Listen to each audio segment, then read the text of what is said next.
RSVI info capsule पर ये है RSVI न्यूज अपडेट्स। आइए सुनते हैं देश विदेश की प्रमुख खबरें और सबसे पहले अंतर्राष्ट्रीय खबरें। ताबूत में कैद होकर इजराइल जाएंगे सभी बंधक, हमास ने दी पीएम नेतन्याहू को चेतावनी। गाजा में 6 बंधकों की हत्या के विरोध में इजराइल में व्यापक विरोध प्रदर्शन हुआ। पीड़ित परिवारों के साथ आम लोगों ने पीएम बेंजामिन नेतन्याहू से युद्ध विराम की मांग करते हुए बंधकों की सुरक्षित रिहाई की मांग की है। दूसरी ओर गाजा में 48 घंटे के दौरान इजरायली सेना की कार्यवाही में 24 फिलिस्तीनियों की मौत हो गई। वहीं गाजा में मारे गए अमेरिकी इजरायली बंधक हर्ष गोल्डनबर्ग पोलिन को अंतिम विदाई देने के लिए हजारों लोग यरूशलेम की सड़कों पर उतर आए। शेख हसीना सरकार के 17 पूर्व मंत्री और 9 सांसदों के बांग्लादेश छोड़ने पर रोक, भ्रष्टाचार में शामिल होने का है आरोप। बांग्लादेश की एक अदालत ने अपदस्थ शेख हसीना सरकार के 17 पूर्व मंत्रियों और 9 सांसदों के देश छोड़ने पर रोक लगा दी है। उन पर भ्रष्टाचार में शामिल होने का आरोप है। ढाका मेट्रोपॉलिटन के वरिष्ठ विशेष न्यायाधीश मोहम्मद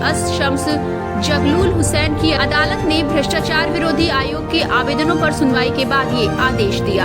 आत्मघाती हमले से दहला काबुल, 6 लोगों की मौत। अफगानिस्तान की राजधानी काबुल में आत्मघाती हमले में 6 लोग मारे गए और 13 घायल हुए। ये विस्फोट काबुल के दक्षिण पश्चिम काला बख्तियार इलाके में हुआ। मरने वालों में एक महिला भी शामिल है। घायलों को इलाज के लिए अस्पताल ले जाया गया है। पुलिस जाँच जारी है। हमले की तत्कालीन किसी को भी जानकारी नहीं थी। नेशनल कन्वेंशन के बाद पहली बार बाइडेन के साथ रैली में दिखेंगी कमला हैरिस।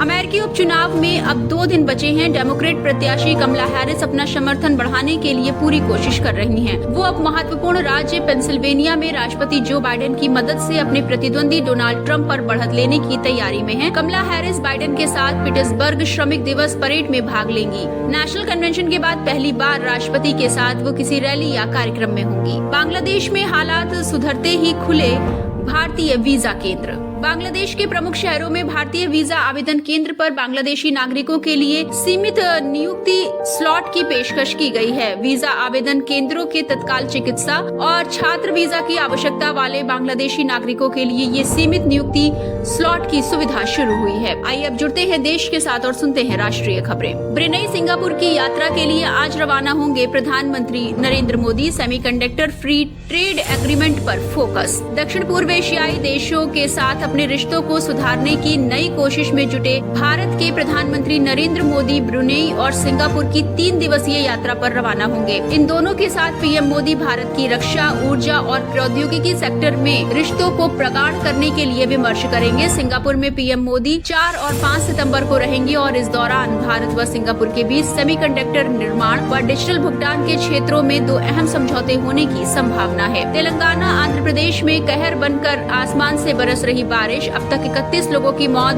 432 ट्रेनें रद्द। तेलंगाना और आंध्र प्रदेश के कई इलाकों में लगातार तीसरे दिन मूसलाधार बारिश हो रही है। इससे जनजीवन अस्त व्यस्त हो गया है। नदियां उफान पर है। लगातार बारिश के कारण निचले इलाकों में पानी भर गया है। फसलों को नुकसान पहुंचा है। सड़क और रेल मार्ग अवरुद्ध हो गए हैं। कई स्थानों पर पटरियों और जलभराव और ट्रैक क्षतिग्रस्त होने के कारण 432 ट्रेनें रद्द कर दी गई हैं, जबकि 139 मार्गों में फेरबदल किया गया है। केंद्र सरकार ने गठित किया 23वां विधि आयोग, 3 वर्ष का होगा कार्यकाल। सरकार ने 23वें विधि आयोग के गठन की सूचना जारी कर दी है। इसका कार्यकाल 3 वर्ष होगा। सुप्रीम कोर्ट और हाई कोर्ट के सेवारत जज इसके चेयरपर्सन एवं सदस्य होंगे। 22वें विधि आयोग का कार्यकाल 31 अगस्त को समाप्त हो गया है। मणिपुर के गांव में उग्रवादियों ने ड्रोन से गिराए थे बम, 5 घरों को जलाया। हमले के बाद सुरक्षा बलों ने दिया करारा जवाब। उग्रवादियों ने मणिपुर के इम्फाल पश्चिम जिले के एक गाँव में ड्रोन से बम गिराए थे। पुलिस ने बताया कि उग्रवादियों को पहाड़ी इलाकों से कोत्रुक और कांडंगबाद की घाटी क्षेत्रों की ओर अंधाधुंध गोलीबारी करते पाया गया। मणिपुर पुलिस का दावा है कि उग्रवादियों ने हमले में रॉकेट से चलने वाले ग्रेनेड और ड्रोन का इस्तेमाल किया।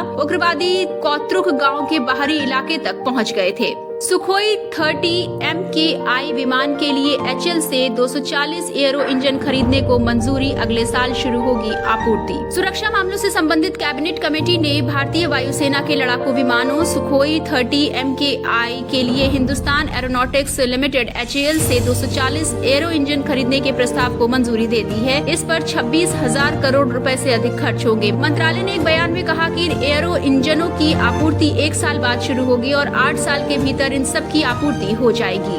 आइए अब जुड़ते हैं खेलों के साथ और सुनते हैं खेल जगत से जुड़ी मुख्य खबरें। फरहान अहमद ने रचा इतिहास, तोड़ा 149 साल पुराना record. English cricketer Farhan Ahmed ने 16 साल की उम्र में इतिहास रच दिया है। काउंटी क्रिकेट में उन्होंने 10 विकेट चटकाए। इसके साथ ही फरहान अहमद ने 149 साल पुराना रिकॉर्ड तोड़ दिया है।